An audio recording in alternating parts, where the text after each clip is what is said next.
Hello， 大家好，我是 Kara， 欢迎来到我的频道。今天这一集我要分享的是空瓶计。说到空瓶计，其实我有好几集，3、4集都没有分享出去啊，觉得拍摄的品质不好，介绍的不仔细，时间太长，觉得不是很适合播出去，所以你会看到有一段时间我没有分享空瓶计。今天的空瓶大概累积了快要3个月吧，2个多月的时间。最近有观众刚好敲完空瓶的部分了，还是挺多的。那如果有分享过，我就会快速的闪过。感兴趣的朋友们，我们就继续。因为我是敏感肌关系，对于产品部分呢，会比较有一定的要求。大部分的产品呢，都是很适合敏感肌使用的。第一个分享的空瓶是年度爱用的时候曾经出现过 Pioneer 的积雪草化妆水，很推荐。它是没有人工香精、酒精、精油 PEG， 有效成分比例比较高，而且它的舒缓效果很明显。很舒服，也不会跟底妆打架，不会搓泥，这款是很可以的。化妆水的质地会有一点点像精华液，但是被皮肤吸收之后是清爽的，它不会很滋润、很黏腻，所以是1年4季所有肌肤都适合使用。接下来这瓶是 One Thing 的玻尿酸化妆水，其实它不算是化妆水吧，但是你可以把它当成化妆水使用。这一瓶呢，我是用在我的头皮上的，我觉得它用在头皮上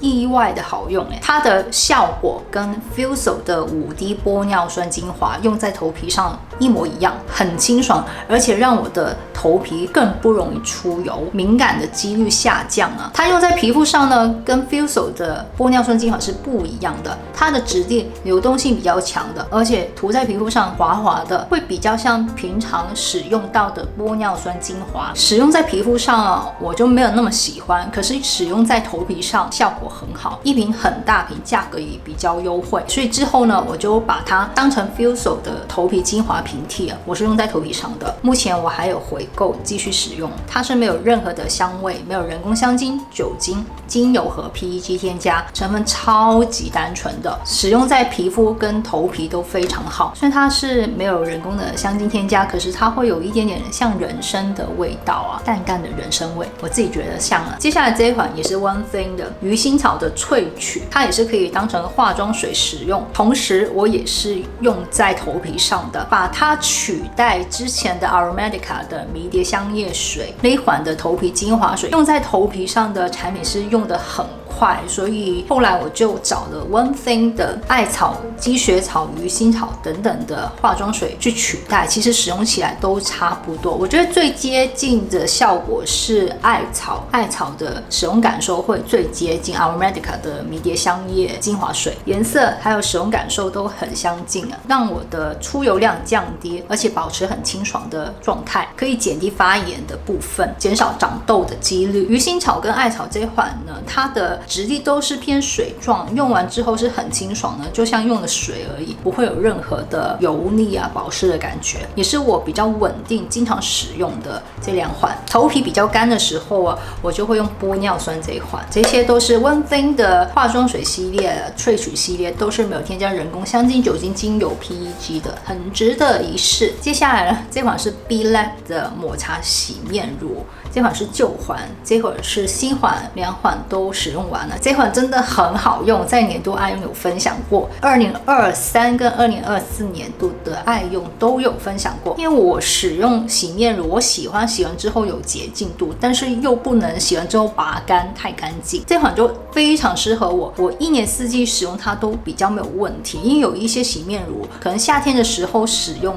比较刚好，但是到秋冬的时候用就太干，或者是使用完之后很滑、太保湿，去油力又不够。这款是我觉得最刚好的，用完之后比较不会有问题的，而且它是没有添加人工香精、酒精、精油 PEG 的一款氨基酸的洗面乳，适合所有的敏感肌，很推荐， CP 值也很高，在虾皮可以找到。这款也是我长期会回购的。目前我是在用 Be-Plain 的绿豆洗面乳，也是旧的产品呢。我觉得2款比较起来，我还是更喜欢 Be-Lab， 它洗完之后会比较没有那么干，但是洗得干净。好，这个我就不多说了。接下来这款是 Set Celimax 的卸妆油。这款卸妆油我有曾经分享过了，我觉得它的使用感受是还可以的，它不会让我皮肤过敏。可是它里面是有添加酒精跟植物精油，使用起来是不会有刺激感的。卸妆的能力也很好，而且很清爽，它会有天竺葵的香气。因为我对产品的要求越来越高嘛，如果你跟我一样要求要很高的，那这款就不适合你。但是如果你是一般的敏感肌，没有很敏感的，精油成分你能够使用的，可以试试看啊。它是属于比较清爽型的卸妆油，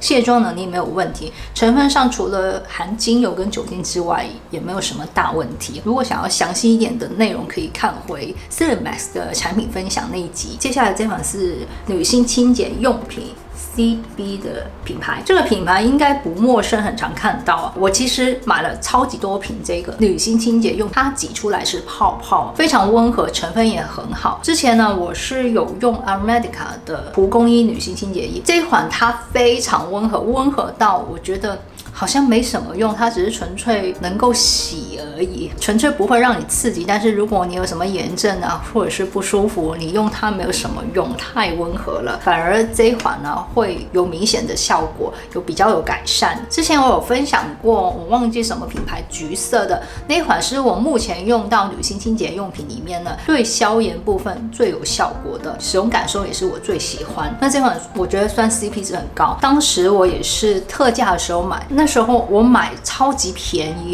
也是好像200-300台币一瓶啊。反正就是你看到特价就可以买，如果太高单价就不要买。台湾的虾皮店叫做明东溜的韩系美妆店买的，它有时候会有不同品牌的特价 ，The Lab 的品牌有时候也会做特价，很常会买到它的东西。这款产品是没有添加人工的香精酒精和 PEG， 有添加一些植物精油，有一点点植物的香气，成分里面有一些乳酸菌的发酵物，还有一些益生菌以及一些植物的提取物等等，使用感受蛮不错的，目前还在使用中。刚刚有提到 Aromedica 的蒲公英女性清洁液，可能没有那么推荐，现在也出了蛮多好用的女性清洁产品呢，其实价格大家都差不多。它有一款是挤出来泡泡的，那一款会比这款好用啊，这款我没有那么推荐啊。成分是很好的，也没有香味，没有人工香精、酒精、精油、PEG 添加，也很温和。感兴趣也可以试试看呢，但是我觉得还好，真的泡泡那款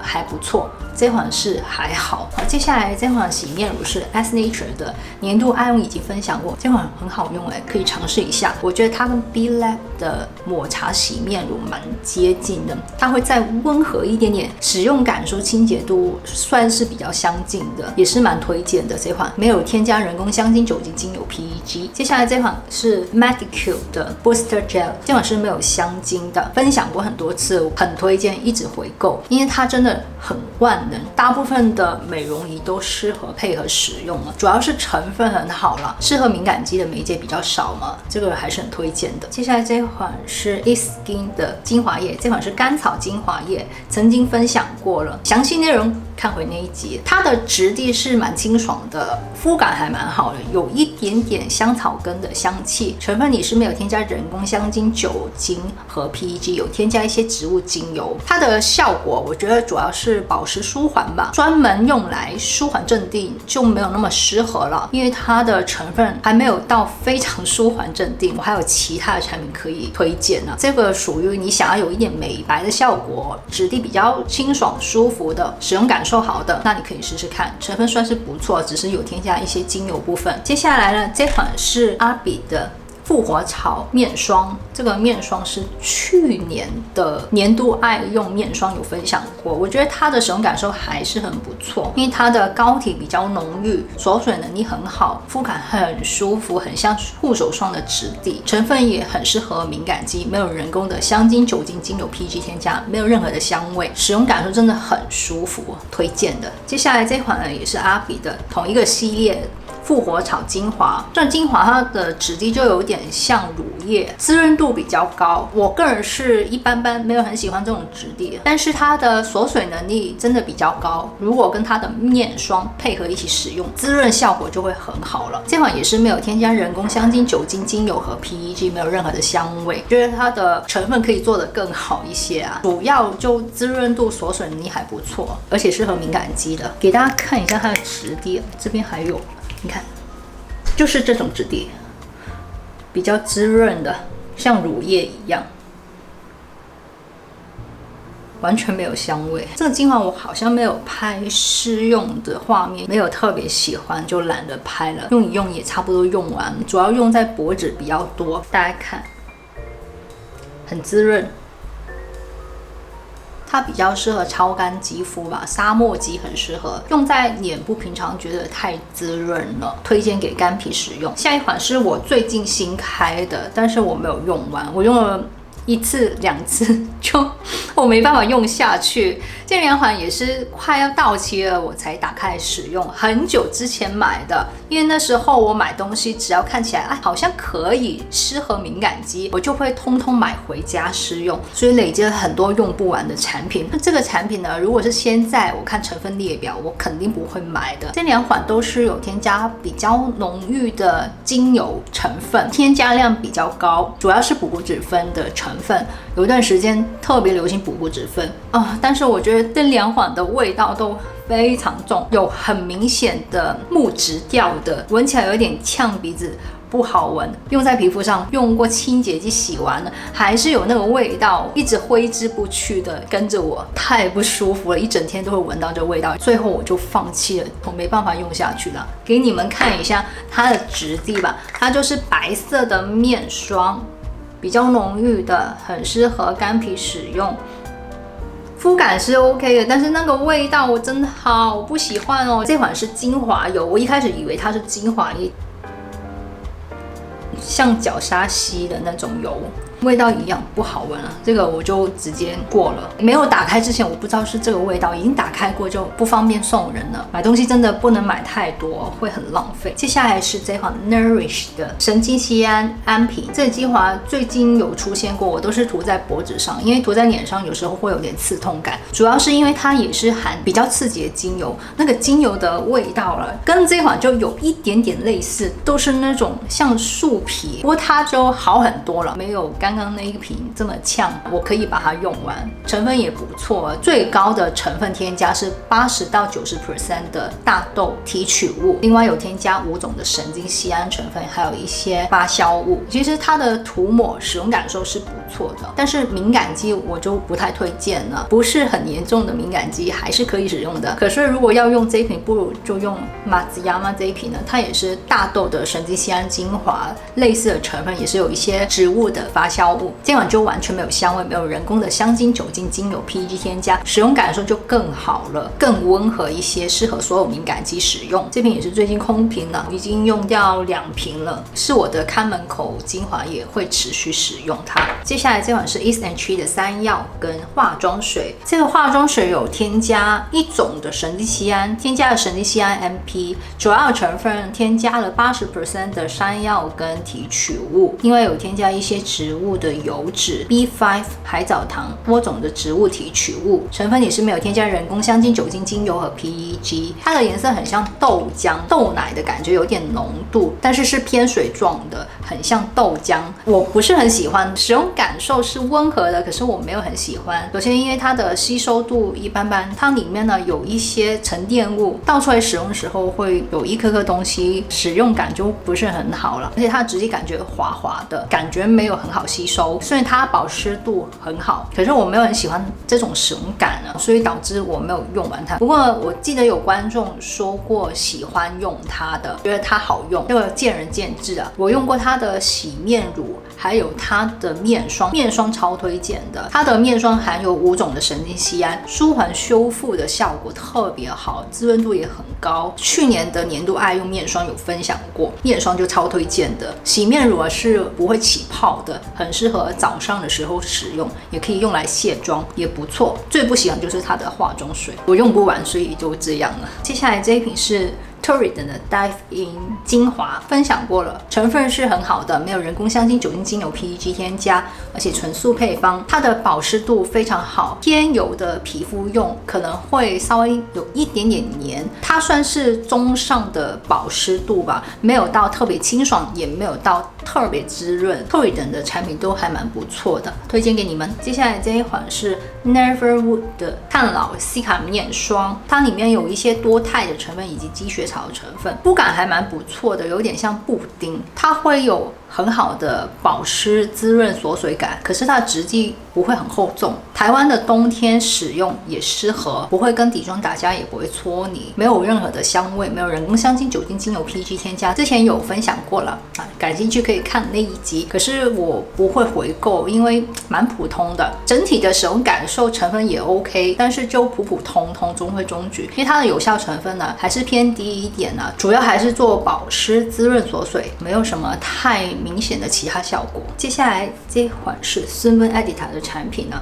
也是厂商当初寄给我试用的，这个是帮助溶解黑头粉刺，它敷起来是有点冰冰凉凉的，类似化妆棉垫，整体的使用效果、使用感受都不错。只是我觉得我没有那么需要它，很努力的把它用完，可以溶解黑头粉刺，帮助代谢的那种成分，敷在你有需要的位置，黑头粉刺啊，或者是你挤完黑头粉刺可以局部敷一下。但是呢，你也可以用其他的化妆水去取代嘛，是不一定的。但是不得不说，它的消炎镇定的效果还蛮明显，蛮好的。用完之后，红肿部分很快就改善了。推荐给偏油肌肤，很常需要消炎镇定，还是可以帮到忙的。成分上是没有添加人工香精、酒精和 PEG， 可能有添加一些精油的成分。接下来这款是 Dr. Elfia， 这款化妆水也是年度爱用，分享过，这个超推荐的，赶快看回之前的分享，这个就是推荐，已经空瓶2瓶了，85% 的复活草成分，没有添加人工香精、酒精、精油、PEG， 保湿力真的非常好，是很深沉的那种，又清爽又保湿。好，接下来这款是Benton 的补骨脂分精华，每一年都会分享它，因为我买了很多瓶，现在还在使用中，应该是最后一瓶了，使用完了。这个好用是好用，但是现在很难买到，因为 Benton 的官方网站不知道为什么突然就不见了，它就不营业了。虾皮也是可以找到了，但是以前价格比较便宜，现在有其他的取代了，可以试试看 Derma Factory 的，有一款是含有5% 的补骨脂分，而且那一款没有添加精油成分 ，Benton 这款是有添加精油成分的，所以那一款更厉害啊！我下次再分享，这个我就不多说了，不能透剧情，有一些要先用一段时间。好，接下来这款曾经分享过 Purito 的积雪草面霜，年度爱用有分享过，我就不讲解了。这个是好用的，没有香味，没有人工香精、酒精、精油、PEG， 它会偏保湿滋润一点，所以夏天偏油肌肤没有那么适合啊，中性到干皮可以使用。这款也是我很喜欢的面霜，现在应该已经换包装了 ，Purito 的产品有在换包装。接下来这款是 S Nature 的角鲨烷保湿精华。这个精华也分享过了，它其实蛮好用的。我一开始觉得另外一款的多肽胶原蛋白精华比较好用，但是后来再用回它，还是觉得其实它也很好用啦。它们两个是不一样的感觉，两款都好用。这款就很适合偏干肌肤使用，你想要增加皮肤的保湿度，加这款精华，马上感觉不一样，非常的舒适，而且它也不容易搓泥，不会跟底妆打架，没有任何的香味，没有人工香精、酒精、精油、PEG 添加，这个还是很推荐的。接下来这款是 The Ordinary 的绿茶眼精华，也是在2024年度的爱用有分享过了，我已经回购了，好用，不多讲解。接下来这款是 Nourish 的大豆神经酰胺面霜，年度爱用面霜有分享过，可以看回那一集啊。这个我推荐呢还不错，但是我觉得类似的效果和成分的产品是有，比如说 Be Lab 的神经酰胺面霜，我觉得那一款好像比它又更好用一些，效果更好一些，那一款就可以取代它，因为更容易买到，价格也更优惠。但是这款还是不错的。接下来这款是 Target Pro 的，我看到这个品牌后来有出15% 的维他命 C， 我觉得如果皮肤比较敏感的朋友们可以用10% 就够了，不需要用那么高，因为越高浓度的维他命 C 越容易造成皮肤的刺激，需要建立耐受度。这种维他命 C 我也是建立了一段时间的耐受度才可以继续使用。现在我用它比较不会有刺激感了，一开始会，但是还是要看皮肤状况，不一定每一天都能够使用，可能用几天我觉得皮肤有一点点开始不舒服的时候，我就会停止，或者是用它的时候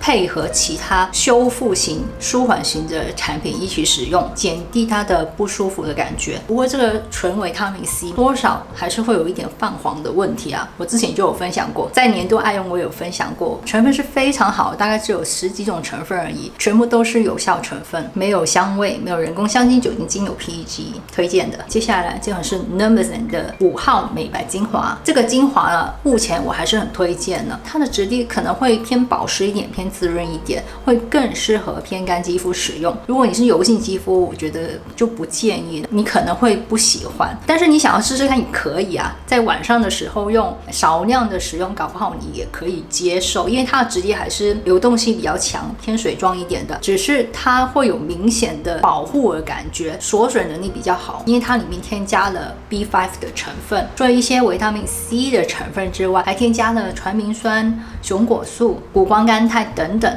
很多的抗氧化帮助美白的成分，所以它的美白效果还蛮明显的，而且算是比较温和型的，泛黄的问题也比较低。它的成分你是没有添加人工香精、酒精、精油和 PEG， 但是因为它有添加一些柑橘成分，所以闻起来有一点柑橘的香气。我用这款完全不会刺激，很温和，推荐给你们。接下来这款是 Cinemax 的传明酸美白精华，进了很久的产品都没有分享过，厂商寄给我到现在我都没有分享，后来他没有催我了，我都忘记了，之后我可能要好好的分享一下。这个精华其实它蛮强的，它的总成分大概有30种，主要成分添加了5% 的烟酰胺、3% 的传明酸，还有1% 的一种淡斑的成分，我不会念啊。网络上是说这个成分是美白的原料，它是没有任何的香味，没有人工香精、酒精、精油、PEG 添加，质地啊比较浓郁一点啊。我个人是没有很喜欢这种质地，因为太滋润了，不是很适合日常使用，除非你用完它之后不会叠加其他的产品，比较适合干皮使用吧。好不容易我才把它用完，但是如果持续使用它，真的淡斑的效果是有的，可是比较慢，可能它少了维他命 C 的成分，如果它多添加一些类似维他命 C 的衍生物之类的，我觉得它效果就会更好了。就像现在很多的美白产品呢，都已经做到几个不同层面的美白成分一起配合，而且浓度都添加比较高，比如说安妮尔的红色那一瓶美白精华，最近就很流行这种高效的成分配合在一起，效果就非常好了。那这个精华还不错，使用上是温和的，特别适合敏感的干皮使用，就质地上呢不太适合油性肌肤。后来呢，它还出了一个化妆棉垫，化妆棉垫就不会限制了，所有肌肤都适合使用，很舒服，而且它的化妆棉垫用起来的亮白效果还蛮不错的，又很温和，大家可以参考一下，也是没有任何的香味。下一款是 BR Lab 的比菲的眼霜，这款分享过，我就不多说了，刚好年度爱用也有分享过，还不错了，如果你还买得到的话，可以试试看。接下来这一款是 Liptv 的，也是年度爱用的面霜，有分享过啊，这个我好喜欢哦，我喜欢它的香味，它是没有添加人工香精，有添加一些植物精油，那个精油的香气好舒服，不过它只有添加一种的精油啦，然后加其他的植物的提取物混合在一起，那个香味真的很疗愈，非常喜欢，而且它质地很像精华霜，很舒服，保湿度很高，但是又很清爽，适合我使用，超级喜欢的。详细内容可以看回之前的影片，这个还是很推荐的。它的主要成分是 B5， 对于舒缓镇定还有修复都是很不错的。唇部精华 Mama Butter， 这个是在日本买的，我还买了另外一款没有香味，这个是甜橙的味道，添加了甜橙精油，成分几乎都是一样的，主要是乳木果油的成分，是有机的成分，用起来很舒服，而且甜到不会有奇怪的味道。我对于护唇产品有一定的要求，就是我甜到不能有什么塑胶味啊、凡士尼的味道啊。很多的唇部产品不小心甜到都会有一种塑胶味，很不舒服，喉咙会不舒服。就算有一些很流行、大家很推的唇部产品，我都不 OK。Sigmund 的唇部精华那款我用过，它很水润，很多人推荐它，可是我每次用完我的喉咙都觉得很不舒服，因为它会流到我的喉咙里面，那种塑胶味、凡士尼的味道很重，我不 OK。Mama Butter 这款不会，很天然，非常的舒适，很推荐，成分也很单纯很好，没有人工的香精、酒精和 PEG 添加，还有一款是连精油都没有的，可以自己选，推荐。另外这款 Obagi 的也是日本的，这款是护唇精华，它的成分就比较特殊一点，有一些维他命 A 的衍生物，类似 A 醇的成分，可以帮助淡化唇纹，还有一些色素。长期使用我也觉得很有感，唇纹跟唇部的色素也是有改善的，尤其唇纹部分呢，而且它的质地很像精华，比较浓郁的精华，非常的顺滑，很好涂抹开，不会很厚重，甜到之后也不会有奇怪的味道，正常，所以我一直都很爱使用。它是没有任何的香味，但是它里面有添加 PEG 的成分，可是用在唇部我觉得还好了，不会敏感，目前还是很爱使用，我还有回购，正在使用中，是我最喜欢的唇部精华之一，很推荐。下一个是这款眼霜，专柜平替那一集有分享过，它是 Kiehl's 的诺丽果眼霜的平替，但是其实主要成分最多是大米的提取物，使用感是 OK， 但是我不喜欢它容易跟底妆打架，容易搓泥，肤感是还蛮不错的，有一定的滋润感，可是不会很厚重，但是眼部产品容易搓泥不太 OK 了。接下来这款是 Pyongyang 的护手霜，它的护手霜有两款呢，一款比较清爽的，另外一款比较浓郁、比较滋润的，两款都好用。我比较喜欢浓郁的，因为它的质地我比较喜欢，像乳木果油的那种感觉，比较像晚霜。清爽版呢，它会偏向凝胶状的感觉，它是白色的，但是比较凝胶状。其实这两款没有完全用完呢，我只是先分享，到我用完之后就可以直接丢掉。清爽版的护手霜质地是这样，然后它抹开之后比较水润感的，肤感是不错的。然后这款是滋润版，滋润的话它质地是这样子，比较浓郁、浓稠一点的，大家可以看到。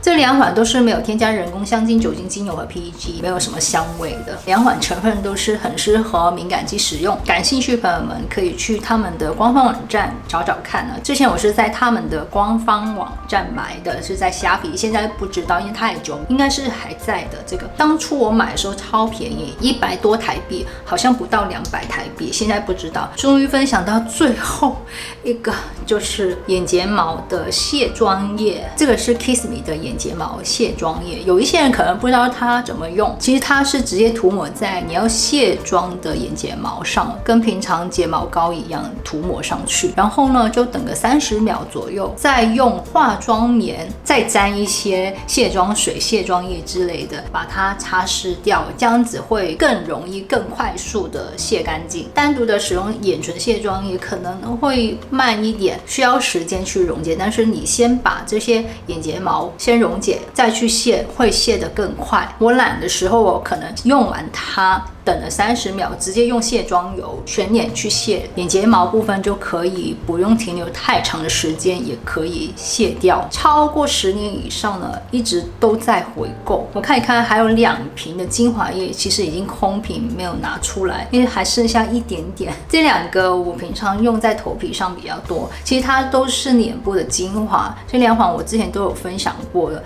都是很不错的玻尿酸类型的精华，它们的保湿度都很好，而且质地很清爽。如果喜欢清爽型的，喜欢流动性比较强的玻尿酸精华，可以试试看这一款 Village 的这一款，认住这个很容易找到啦。网络上打一下它的名称，应该就会出现这一瓶了。这一瓶是100毫升，它有50毫升的，它的成分也是没有添加人工香精、酒精、精油和 PEG， 没有任何的香味。另外 Numbuzin 这一款的6号精华呢，保湿度比较高一些，它的质地也是有流动性，比较像水的，可是它的保湿滋润度就很不错。这2款都是不会跟底妆打架，不会搓离的，都是没有香味，大家可以搜寻看看。偏干皮肤的朋友们可以试试看哦。我觉得偏油肌肤用它会太保湿，虽然它的质地比较水，滋润度还是比较高一些的。使用完它的保湿度还是比较深沉一点的。好，那么今天的空瓶分享